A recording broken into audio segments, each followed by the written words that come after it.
PGT chemistry के बारे में हम कुछ इंट्रोडक्शन देना चाहते हैं आपको। जो भी बच्चे पीजीटी केमिस्ट्री का कोर्स करना चाहते हैं या पीजीटी निकालना चाहते हैं केमिस्ट्री सब्जेक्ट से, उनके लिए एक थोड़ा सा इन्फॉर्मेशन है कि किस तरह से अपने प्रिपरेशन को करें और कैसे अपनी स्ट्रेटजी बनाएं। उसके लिए हम इसमें कुछ इन्फॉर्मेशन आपको बेसिक इन्फॉर्मेशन देना चाहते हैं। जैसे पहली चीज़, टोटल क्वेश्चन जो पीजीटी केमिस्ट्री में आते हैं और 125 क्वेश्चन आते हैं। और सबसे अच्छी बात यह है कि 125 के 125 ये सारे क्वेश्चन केमिस्ट्री से ही आते हैं। ये सारे क्वेश्चन केमिस्ट्री से ही आते हैं, इसमें कोई भी जीएस या मैथ्स या रीजनिंग की कोई बात नहीं है। तो यहाँ एक चीज़ क्लियर है कि हमें पीजीटी निकालने के लिए सिर्फ केमिस्ट्री ही पढ़ना है। और इनकी टाइमिंग जो होती है वो 2 घंटे की टाइमिंग होती है। 2 घंटे का मतलब 120 मिनट आपको मिलेगा। 120 मिनट आपको मिलेगा 125 क्वेश्चन करने के लिए। तो ऑलमोस्ट नियर अबाउट 1 मिनट में एक क्वेश्चन, 1 मिनट में भी हम नहीं कह सकते हैं क्योंकि आपको 10 मिनट तो डार्क करने, OMR डार्क करने में लगेगा। तो 1 मिनट से कम टाइम मिलेगा एक क्वेश्चन के लिए। तो एक स्पीड भी आपकी इसमें वो करती है, मैनेज करना पड़ेगा स्पीड को कि कैसे हम लोग किस स्पीड से चलें कि सारे क्वेश्चन कर सकें। एक क्वेश्चन का जो मार्क्स होता है वो 3.4 नंबर का होता है, यानी 125 क्वेश्चन का टोटल मार्क्स जो होगा वो 425 नंबर होगा। 425 नंबर का ये पूरा पेपर होता है। अब हम लोग थोड़ा कुछ बैक में 2-3 एडवर्टीजमेंट के बारे में देखें कि कितने उसके कट ऑफ किस हिसाब से गए हैं। जैसे 2009 का एडवर्टीजमेंट है और 2009 का एडवर्टीजमेंट का एग्ज़ाम 2011 में हुआ। 18 सीट थी। सीट का थोड़ा सा यहाँ ध्यान देना पड़ेगा। 18 सीट थी, इसकी कट ऑफ 374 नंबर गया था। 374 का नंबर 110 क्वेश्चन के करीब जो लोग किए उनका हुआ, 110 क्वेश्चन के करीब। वैसे एडवर्टीजमेंट नंबर 13 की बात करें जिसका एग्ज़ाम 2015 में हुआ, यहाँ 80 सीट थी। 80 सीट, देखिए सीट बढ़ गई तो हमारा कट ऑफ 343 हो गया, यानी 101 क्वेश्चन जिसका होगा उनका सिलेक्शन हुआ। ठीक, 101 क्वेश्चन हमें करना है। अगले 2016 एडवर्टीजमेंट की बात कर रहे हैं जो 2019 में अभी एग्ज़ाम हुआ। इसमें 90 सीट के करीब थी। सीट का मतलब मैं पूरे सीट की बात कर रहा हूँ, जनरल, OBC, SC और ST और सारे चीज़ सीट की हम बात कर रहे हैं। EWS जो भी है, अब तो EWS अब लागू हुआ है, इससे पहले में नहीं था। तो ये 90 सीट था तो कट ऑफ और कम गया, 321 नंबर, यानी 94 क्वेश्चन के करीब जो लोग थे उनको इंटरव्यू देने का मौका मिला और वो इंटरव्यू में अच्छे नंबर पा के सेलेक्ट भी हो गए। हम जो बात कर रहे हैं वो प्रेजेंट एडवर्टीजमेंट की बात कर रहे हैं जो 2020 में आया है और ये बहुत ही अच्छा, सबसे ज़्यादा सीट 160 सीट केमिस्ट्री में। अभी तक तो फिलहाल 3-4 एडवर्टीजमेंट से नहीं आए थे और मुझे उम्मीद है कि 160 से और सीटें बढ़ेंगी भी, क्योंकि पेपर में दिया था कि कुछ सीटें घट बढ़ सकती हैं। कई जगह के अधियाचन नहीं आए वो, तो ये मान के चलिए 160 से ज़्यादा ही सीटें रहेंगी। अब इसमें कट ऑफ कितना होगा और क्वेश्चन हमें कितना करना है, तो हम ये आपको बताएंगे कि क्वेश्चन आपके इस हिसाब से होने चाहिए कि आप सेफ जोन में रहें। तो ये मान के चलिए कि आप 100 प्लस क्वेश्चन, 100 प्लस पे आप रहिए, 100 क्वेश्चन से ज़्यादा आप करिए, ताकि इंटरव्यू में आपको 50 में जितना भी मिनिमम, वैसे 22, 23, 24 नंबर तक मिनिमम देते हैं, कि 22, 23, 24 नंबर भी आप पा जाएं तो आपका सिलेक्शन हो जाए। यानी रिटन मार्क्स आपका इतना होना चाहिए कि आपका सिलेक्शन न रुके। तो यहाँ जो इंटरव्यू होता है, इंटरव्यू जो होता है वो इंटरव्यू का जो मार्क्स होता है वो होता है 50 मार्क्स। 50 मार्क्स का इंटरव्यू होता है। ठीक, और इसमें आपको मैक्सिमम जो मिल सकता है, मैक्सिमम 46 के राउंड देते हैं और मिनिमम जो मिलेगा वो नियर अबाउट 22 से 24 के करीब मिनिमम आपको मिलेगा, इससे कम नहीं मिलेगा। तो मतलब जो डिफरेंस है, नियर अबाउट डिफरेंस आप देखिए, मेरे ख्याल से 22 और इस नंबर का डिफरेंस 22 से 24 नंबर का डिफरेंस आएगा। अब 22 से 24 नंबर को डिफरेंस को आप यहाँ से निकालिए, 22 से 24 नंबर को। अगर 6 क्वेश्चन आप एक्स्ट्रा कर दिए तो 6 तरीका 18, लगभग 20-21 नंबर आप दूसरों से लीड कर जाएंगे। तो आप रिटर्न में ज़्यादा किए रहेंगे। तो अगर आपको इस रेंज में भी इंटरव्यू मिलता है, बाय द वे इंटरव्यू तो किस्मत का खेल है, कैसा क्वेश्चन पूछते हैं इंटरव्यूअर वो डिपेंड करता है, कि मिनिमम भी मिले तब भी आपका सिलेक्शन हो जाए। ठीक, उसके बाद इसमें कुछ और भी नंबर मिलते हैं, जैसे बीएड, अगर जो लोग बीएड किए हुए हैं, उनको 5 नंबर मिलते हैं। अगर आप एमएससी के केमिस्ट्री के साथ साथ बीएड हैं तो 5 नंबर आपको एडिशनल मिलेगा। जो भी रिटर्न में मार्क्स पाएंगे उसमें 5 नंबर और ऐड कर दिया जाएगा। ठीक, अगर आप पीएचडी हैं,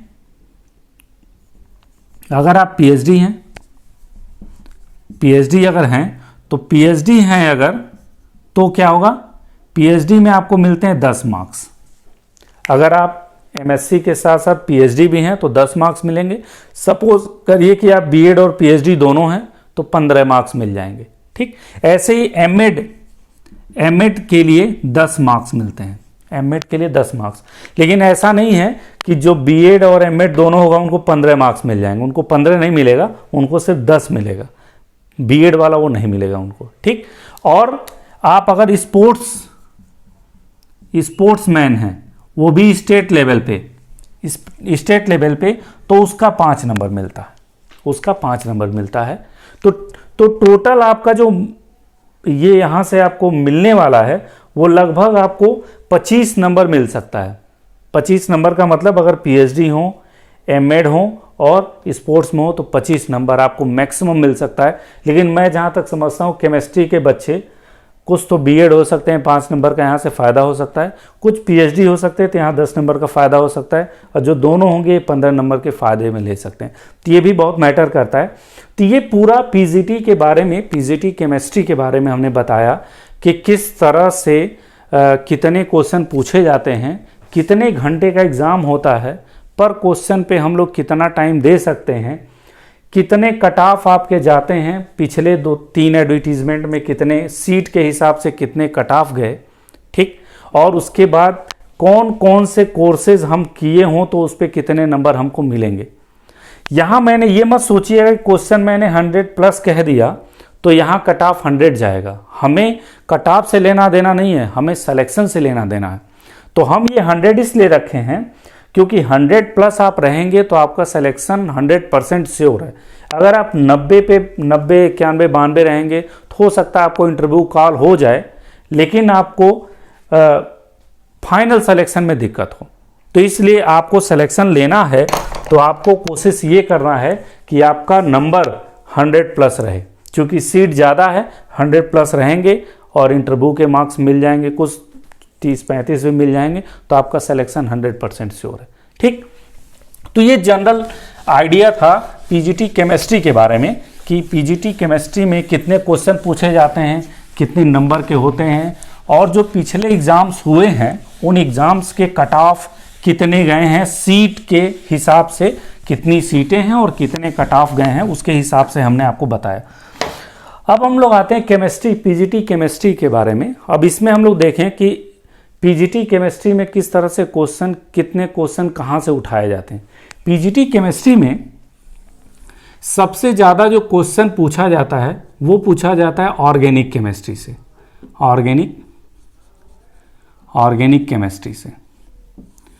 ऑर्गेनिक केमिस्ट्री से ये सबसे ज़्यादा क्वेश्चन पूछा जाता है। और ये मान के चलिए कि 40% क्वेश्चन इनऑर्गेनिक केमिस्ट्री से, 40% क्वेश्चन इनऑर्गेनिक केमिस्ट्री से आते हैं।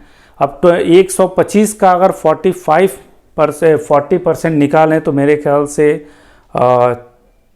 40-48, लगभग 48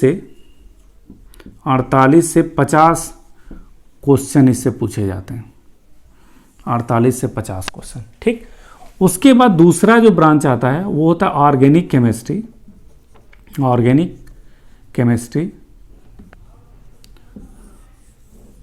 ऑर्गेनिक केमिस्ट्री से नियर अबाउट 30 to 35% क्वेश्चन पूछे जाते हैं। 30 से 35%। अगर 30% की बात करें तो 40 से 35% की बात करें तो लगभग 45 क्वेश्चंस, 40 से 45 क्वेश्चन यहाँ से आते हैं ऑर्गेनिक केमिस्ट्री से। सबसे कम जो पूछा जाता है वो फिजिकल केमिस्ट्री से पूछा जाता है, फिजिकल केमिस्ट्री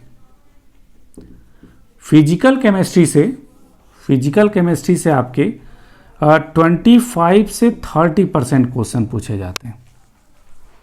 25 से 30% क्वेश्चन का मतलब हो गया कि 25 और 5, यानी कि ये हम कह दें कि 25 से लगभग 30 क्वेश्चंस, 25 से 30 क्वेश्चन इससे पूछे जाते हैं।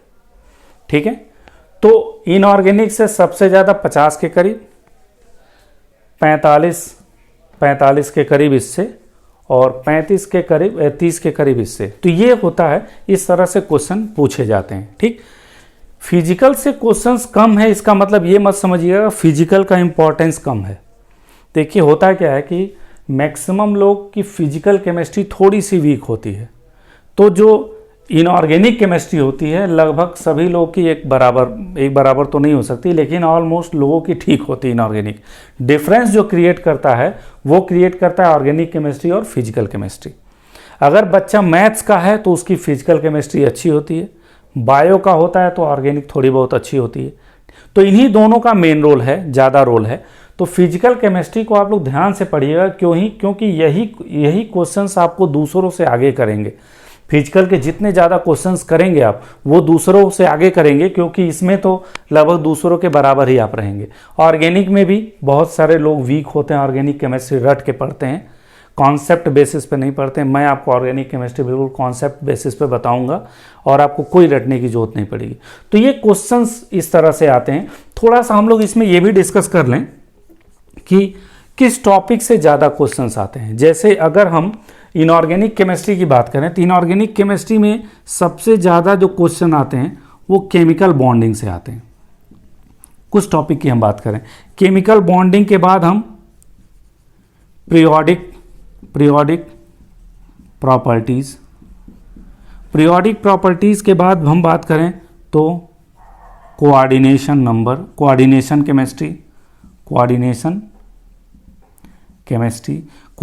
केमिस्ट्री के बाद हम देखें तो एटॉमिक स्ट्रक्चर। तो ये कुछ टॉपिक्स हैं इनऑर्गेनिक केमिस्ट्री में जो ज़्यादा इम्पॉर्टेंट हैं। इनऑर्गेनिक केमिस्ट्री के ये ज़्यादा इम्पॉर्टेंट टॉपिक्स हैं और इनसे ज़्यादा क्वेश्चंस आते हैं। ठीक है, वैसे ही अगर ऑर्गेनिक केमिस्ट्री की आप बात करेंगे तो सबसे ज़्यादा क्वेश्चन आता है general organic chemistry. General organic chemistry से ज़्यादा क्वेश्चन आता है, जिसको हम JOC कहते हैं। जनरल ऑर्गेनिक केमिस्ट्री से ज़्यादा क्वेश्चन आता है। और फिर रिएक्शन मैकेनिज्म, इन दोनों को आप एक भी समझ सकते हैं। Reaction mechanism, general organic chemistry, reaction mechanism इससे आता है। फिर जो होता है वो होता है आइसोमेरिज्म। उसके बाद स्पेक्ट्रोस्कोपी, ये बहुत इंपॉर्टेंट है, स्पेक्ट्रोस्कोपी। और फिर पॉलीमर। ये कुछ टॉपिक्स हैं जिनसे general organic chemistry reaction mechanism से सबसे ज़्यादा, फिर isomerism, spectroscopy, polymer. Physical chemistry में अगर आप फिजिकल केमिस्ट्री की बात करें तो सबसे ज़्यादा क्वेश्चन केमिकल काइनेटिक्स, दूसरा thermodynamics, chemical kinetics, thermodynamics, chemical equilibrium, catalyst या कैटालिसिस। ये 4 टॉपिक हैं जिनसे ज़्यादा क्वेश्चन आते हैं। तो हमने आपको बताया कि किस ब्रांच से कितना क्वेश्चन लगभग आता है और उस ब्रांच के कौन कौन से मेन टॉपिक्स हैं जिनसे ज़्यादा क्वेश्चन आते हैं। तो ये सारे टॉपिक्स, और इसी केमिकल बॉन्डिंग में ज़्यादा, उससे थोड़ा कम पीरियोडिक प्रॉपर्टी, उससे कम कोऑर्डिनेशन, फिर एटॉमिक स्ट्रक्चर। इसके बाद बहुत सारे चैप्टर्स हैं, उनसे भी क्वेश्चन आते हैं। लेकिन ये जो 4-5 चैप्टर्स जो दिए हैं जिससे सबसे ज़्यादा क्वेश्चन आते हैं, तो इस पर आपको फोकस बहुत ज़्यादा करना है। ठीक है, तो आपको पीजीटी केमिस्ट्री के लिए क्लासेस, जो भी क्लासेस करने हैं और अच्छे से आपको समझना है, तो ऊपर मोबाइल नंबर दिया हुआ आप कंसल्ट कर सकते हैं और हम पीजीटी केमिस्ट्री के लिए क्लासेस आपको लेंगे। और बहुत अच्छे से कॉन्सेप्ट बेसिस पे आपको क्लासेस लिया जाएगा। हम कोशिश करेंगे कि जितने बच्चे हमसे जुड़ें वो सारे के सारे बच्चे क्वालिफाई करें। इसमें थोड़ा सा हम बुक्स के बारे में बता दें, बुक्स के बारे में कि किस तरह के बुक्स आप लोग पढ़ें, ये भी ज़रूरी है।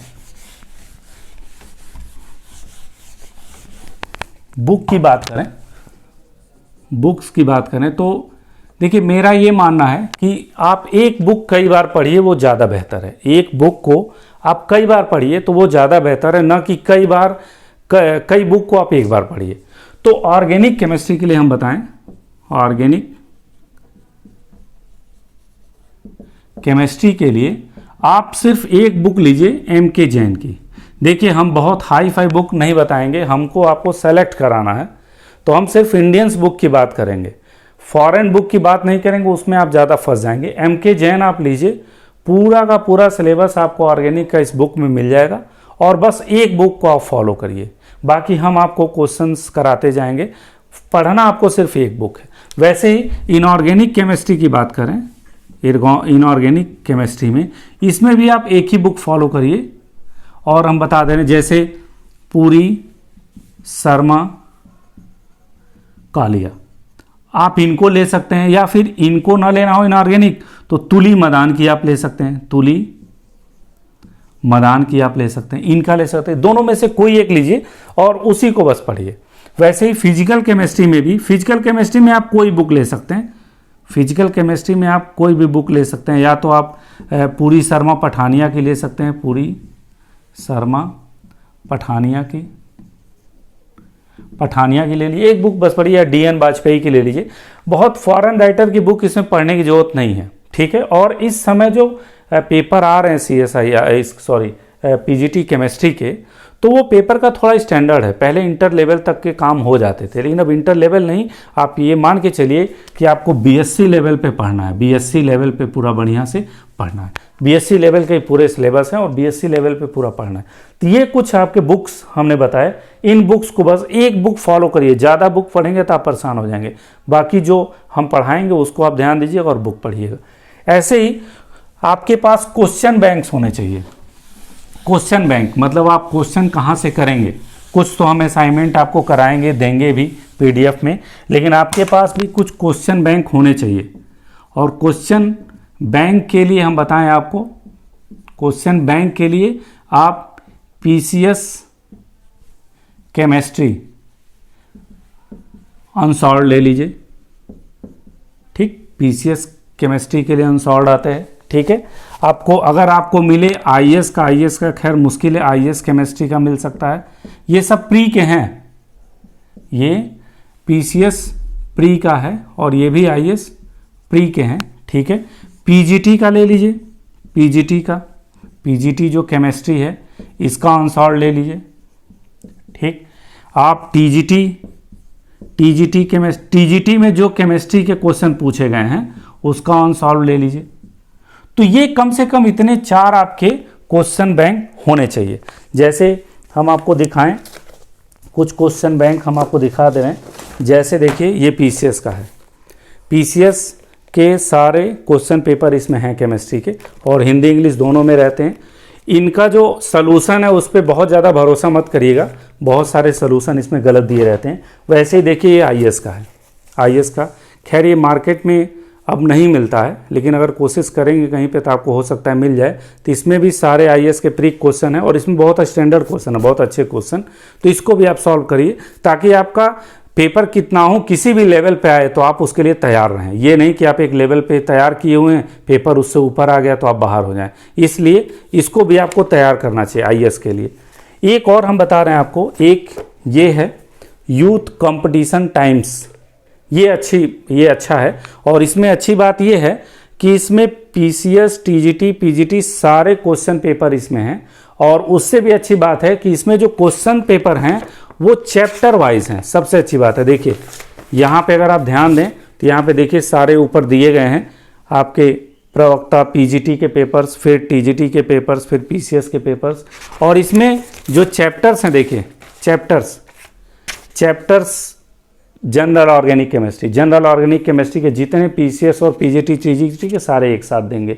ऐसे ही दूसरा चैप्टर, मतलब सारा ऑर्गेनिक इनऑर्गेनिक का चैप्टर वाइज दिया है। तो ये बहुत इंपॉर्टेंट आपके लिए ये बुक है। तो ये तीन आपके पास, ये तीन जो हम आपको बता रहे हैं, ये तीन आपके पास होने चाहिए।